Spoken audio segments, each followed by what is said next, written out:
নতুন করে বাংলাদেশে অনুপ্রবেশ ঠেকাতে মঙ্গলবার বিকেলে পররাষ্ট্র মন্ত্রণালয়ের সাপ্তাহিক মিডিয়া ব্রিফিংয়ে সাংবাদিকদের প্রশ্নের উত্তর দেন পররাষ্ট্র মন্ত্রণালয়ের মুখপাত্র রফিকুল আলম।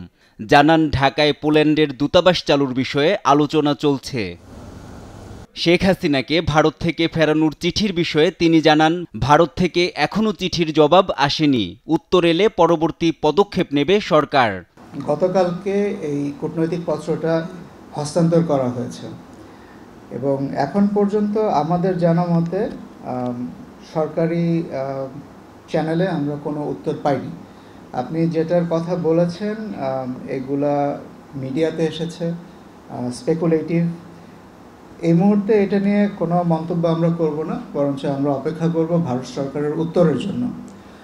সেই উত্তরের উপর ভিত্তি করে বাংলাদেশ সরকারের পরবর্তী পদক্ষেপ নির্ধারিত হবে। মিয়ানমার থেকে নতুন করে অনুপ্রবেশ ঠেকাতে বিজিবি সহ সব সংস্থা সর্বোচ্চ সতর্ক অবস্থায় রয়েছে বলেও জানান মুখপাত্র। বাংলাদেশের স্বার্থ রক্ষার্থে বাংলাদেশ যা যা প্রয়োজন তা করবে। আমার মনে হয় যে এর চাইতে ক্লিয়ার কাট অ্যান্সার হতে পারে না। এদিকে উপদেষ্টা পরিষদের বৈঠক নিয়ে রাজধানীর ফরেন সার্ভিস একাডেমিতে ব্রিফ করেন প্রধান উপদেষ্টার প্রেস সচিব শফিকুল আলম।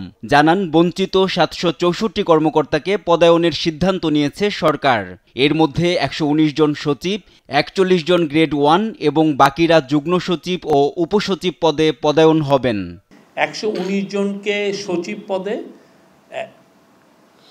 ৪১ জনকে গ্রেড 1-এ এবং অতিরিক্ত সচিব পদে ৫২৮ জন এবং যুগ্ম সচিব পদে ৭২ জন এবং উপসচিব পদে ৪ জন কর্মকর্তাকে ভূতাপক্ষে পদোন্নতি প্রদানের সুপারিশ করেছে।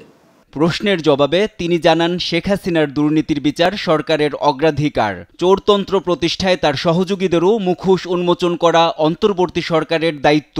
উনি একটা চোরতন্ত্র এখানে জারি করেছিলেন, তো সেই চোরতন্ত্রে কারা কারা আসলে তার সাথে এই মহাচুরিতে জড়িত ছিল এটা বাংলাদেশের মানুষ জানতে চায় এবং এটা জানানোটা আমাদের একটা নৈতিক দায়িত্ব। তো উনি কি পরিমাণ চুরি করেছেন সেটা তো অবশ্যই আপনার সামনে এটা জানতে পারবেন।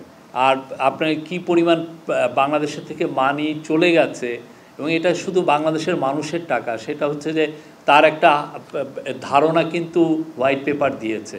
$16 বিলিয়ন প্রতি বছর সাইফন অফ হয়েছে। আর ব্যাংকগুলো কিভাবে রবারি হয়েছে আপনারা তো দেখেছেন ব্যাংকগুলোর ইয়েতে। তো আমরা সিরিয়াস প্রোব এখানে সিরিয়াসলি এটা আমরা ইনভেস্টিগেট আমরা করছি। এছাড়া গণভবনে জুলাই গণঅভ্যুত্থান স্মৃতি জাদুঘর প্রতিষ্ঠা এবং সাইবার সুরক্ষা অধ্যাদেশের খসড়ায় উপদেষ্টা পরিষদ চূড়ান্ত অনুমোদন দিয়েছে বলে জানান প্রধান উপদেষ্টার প্রেস সচিব। নজর আছে। NI নাহিদ, দেশ টিভি, ঢাকা।